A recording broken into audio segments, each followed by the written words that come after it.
Police officers ने बताया कि 27 जून को शेफाली के घर पर एक पूजा का आयोजन किया गया था, जिसकी वजह से वो पूरे दिन फास्टिंग पर रहती हैं। लेकिन शाम के टाइम में वो कुछ मेडिकेशंस लेती हैं, जिसके बाद उनका ब्लड प्रेशर बढ़ जाता है और वो बेहोश होकर फर्श पर गिर पड़ती है। ये सारा नजारा देखकर उनकी हाउस हेल्प घबरा जाती हैं और इनके हस्बैंड को इन्फॉर्म किया जाता है कि शेफाली की तबीयत सही नहीं है। बाद में ये सब लोग शेफाली को लेकर हॉस्पिटल पहुंचते हैं, जहां पर पता लगता है कि इनकी डेथ हो चुकी है। बाद में इन्वेस्टिगेशंस में यह भी सामने आया कि शेफाली ने खाली पेट ना सिर्फ दवाइयां ली थी, बल्कि कुछ डोसेस भी लिए थे। अब देखने में ये एक साधारण सा मामला लग सकता है, जिसमें एक सेलिब्रिटी की डेथ हो जाती है, बट ये अपने आप का पहला केस नहीं है। इससे पहले भी काफी सारी फेमस सेलिब्रिटीज की इसी तरीके से अचानक डेथ हो जाती है, जो कि हमारे सामने काफी सारे रहस्यों, राजों को छोड़ जाती है। आइए खोलते हैं इन सारे राजों को आज की इस वीडियो में। At the moment, Bollywood actor Shefali Zariwala is now no more. The Kaanta Laga Bigg Boss 13 fame finalist Shefali dies at the age of 42. She died due to cardiac arrest. She was rushed to the hospital by her husband. Shefali was declared brought dead at the hospital in Mumbai. Shefali Zariwala rose to fame in 2002 with the very famous music video Kaanta Laga. Bigg Boss fame actor Siddharth Shukla breathed his last on September 2nd of a massive heart attack at his Mumbai home. Let's now talk about the biggest headline from India. The country is mourning the death of one of its most prominent singers, Krishna Kumar Kunnath, better known as KK.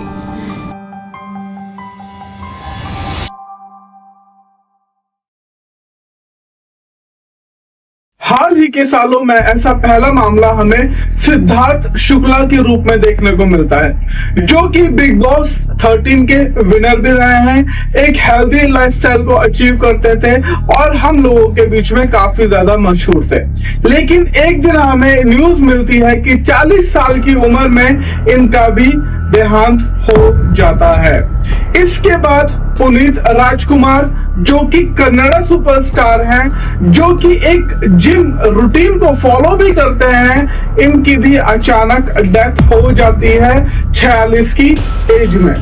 इसके बाद केके, जो कि सिर्फ और सिर्फ 53 years के थे, एक लाइव कॉन्सर्ट में शो कर रहे होते हैं और अचानक गिर जाते हैं और इनकी भी डेथ हो जाती है। रीजन क्या बताया जाता है?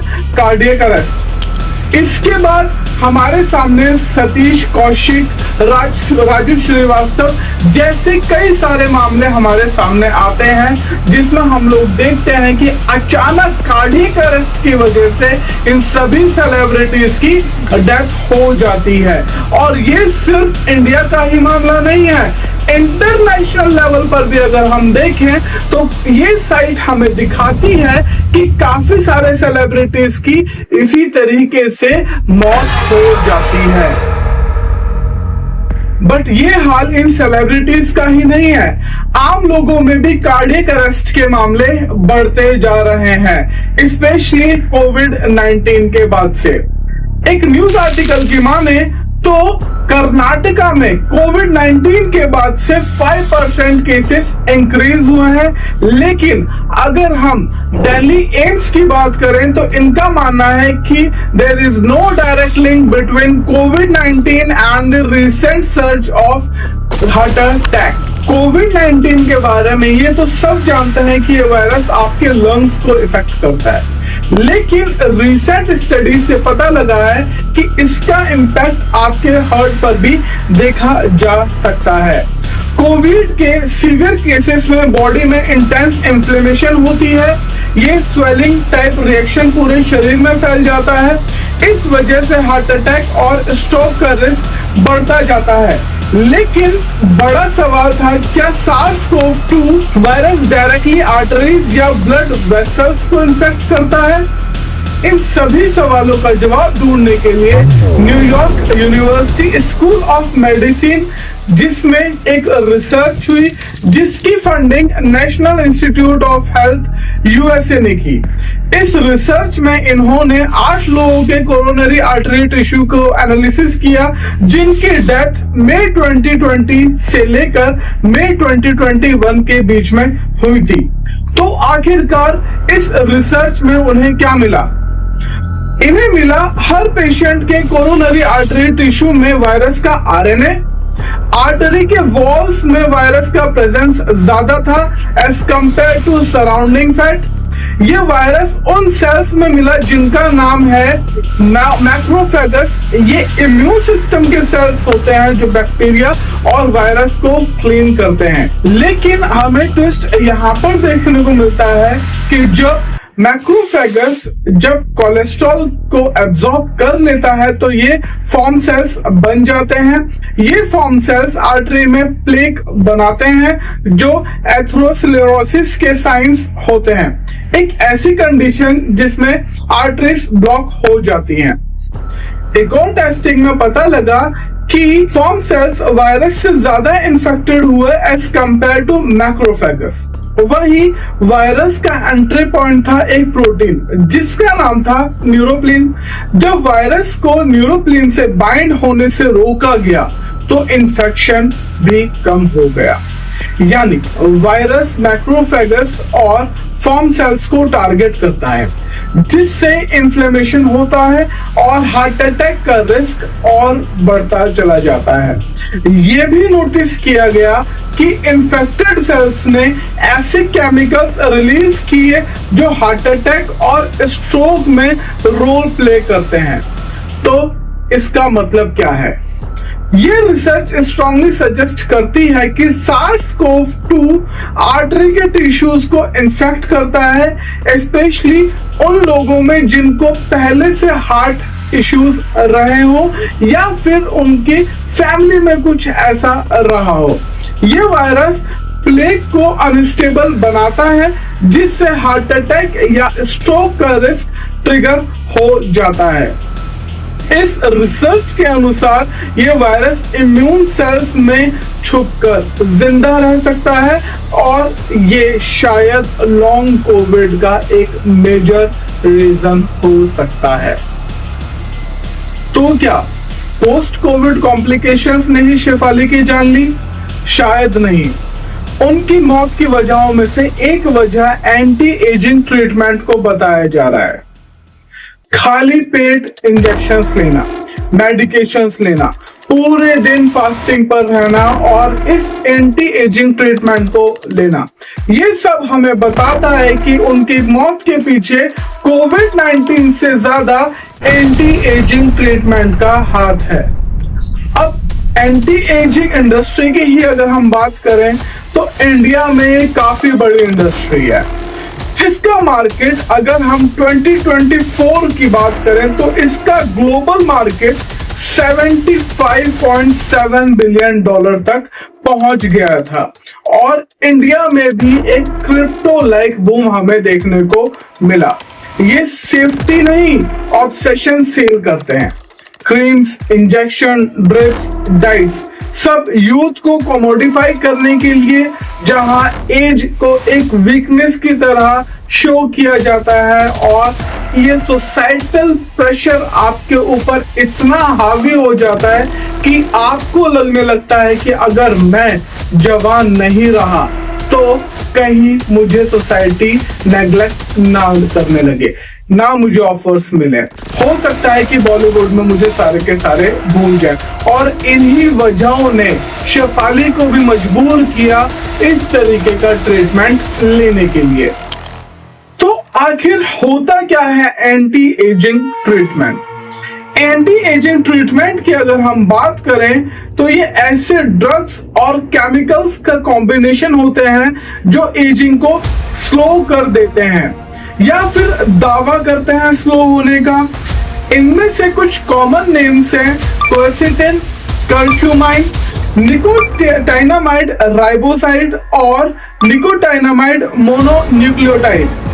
ये दोनों ही विटामिन B3 के फॉर्म्स होते हैं और कुछ ड्रग्स जो ओरिजिनली किसी और डिजीज के लिए बनाए गए थे, लेकिन उन्हें एंटी एजिंग पर्पस के लिए रिपर्पस किया जा रहा है। प्रॉब्लम ये है कि कंपनीज इन रिपर्पस्ड ड्रग्स के कंपोनेंट्स के साथ खिलवाड़ करती हैं और उन्हें एंटी एजिंग क्लेम्स के साथ मार्केट में भेजा जाता है और धड़ल्ले से खरीदा भी जाता है। अगर हम लोग एक्सपर्ट्स की माने तो इनमें से ज्यादातर एंटी एजिंग ट्रीटमेंट रिलेटेड जो ट्रायल्स हैं वो सिर्फ और सिर्फ एनिमल्स पर किए गए हैं। वैसे तो आपने काफी सारे एंटी एजिंग केमिकल्स और मेडिसिन के नाम सुने होंगे, बट कुछ फेमस नाम हैं जो कि हमें आए दिन सुनने को मिलते हैं हमारे आसपास, और बहुत सारे सेलिब्रिटीज इनका प्रमोशन भी खुलेआम करती है। इनमें से सबसे फेमस जो नेम है वो है बोटॉक्स। बोटॉक्स की अगर हम बात करें तो ये एक इंजेक्शन होता है जिसका यूज 20 सालों से हो रहा है रिंकल्स को कम करने के लिए। ये बेसिकली क्लोस्ट्रीडियम बोटुलिनम नाम के एक बैक्टीरिया से बनाया जाता है जो मसल्स को टेम्पररी पैरालाइज कर देता है।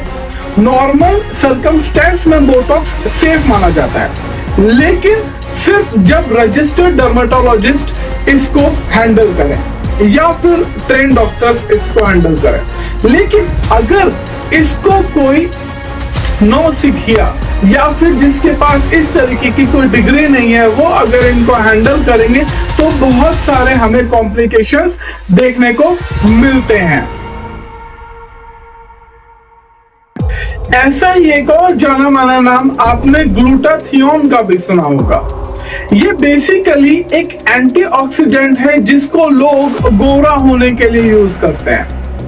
बेसिकली ये ग्लूटाथियोन आपकी स्किन पर जाकर मेलानाइन को सप्रेस करता है, जो कि एक स्किन पिगमेंट की तरह काम करता है, जिससे आपके कलर या फिर आपके कॉम्प्लेक्शन का पता लगता है कि आपका रंग कितना गोरा होगा और कितना काला होगा। क्रीम्स और लोशन में इसका काफी ज्यादा यूज किया जाता है, लेकिन रियल रिस्क जो है वो 4 ग्लूटाथियोन में छुपा हुआ है और इसी का इंजेक्शन शेफाली जी ने भी लिया था उस रात को जब उनकी डेथ हो गई थी। यूएस एफडीए 4 ग्लूटाथियोन को यूज करने के लिए मना करता है क्योंकि इसके काफी सारे बैड इम्पैक्ट देखने को मिलते हैं, जैसे कि low blood pressure, allergic reaction, kidney damage हो जाना, यहाँ तक कि नेचुरल एंटीऑक्सीडेंट्स का खत्म हो जाना। इंडिया में भी CDSCO ने इसे कॉस्मेटिक लाइटनिंग के लिए अप्रूव नहीं किया है, लेकिन स्टिल इसको काफी सारी कंपनीज यही दिखाकर बेच रही हैं कि इससे आपका जो रंग है वो काफी ज्यादा फेयर हो जाएगा और ना सिर्फ आप गोरे होंगे बल्कि पहले से ज्यादा जवान दिखेंगे। डॉक्टर अनूप धीर की अगर माने तो 4 ग्लूटाथियोन की अभी जो रिसर्च हुई है उसमें अभी तक काफी सारी क्लैरिटी हमें नहीं मिली है। Recently, an actress has died allegedly due to use of some anti-aging injections. Now, these anti-aging injections are of 3 types: Botox, filler, and even glutathione. Botox and filler injections are used for removing wrinkles and are quite safe.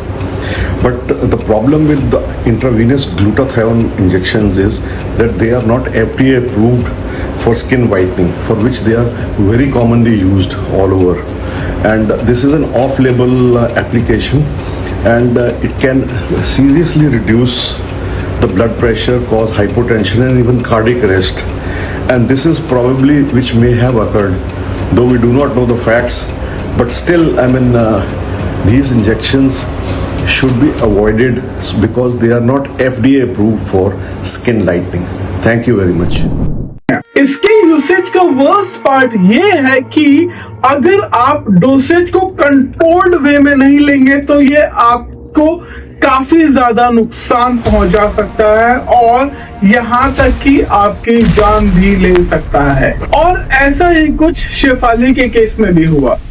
ज्यादातर दवाइयां वो बिना doctor की advice के ले रही थी, जिसकी उन्हें इतनी बड़ी कीमत चुकानी पड़ेगी शायद उन्होंने कभी खुद भी ना सोचा हो। लेकिन इनकी खामोशी हमारे लिए काफी सारे अनसुलझे सवालों को छोड़ जाती है कि क्या जवान दिखना इतना ही ज्यादा जरूरी है, कि जवान होने के लिए हम किसी भी चीज की वैल्यू ना समझें, कि बॉलीवुड में अगर आप जवान हैं तभी आपको मान्यता मिलेगी, या फिर अगर आप जवान हैं तभी आपको सोसाइटी एक्सेप्ट करेगी। इन सभी सवालों के जवाब हमें खुद से पूछने की भी जरूरत है और सोसाइटी में भी पूछने की जरूरत है।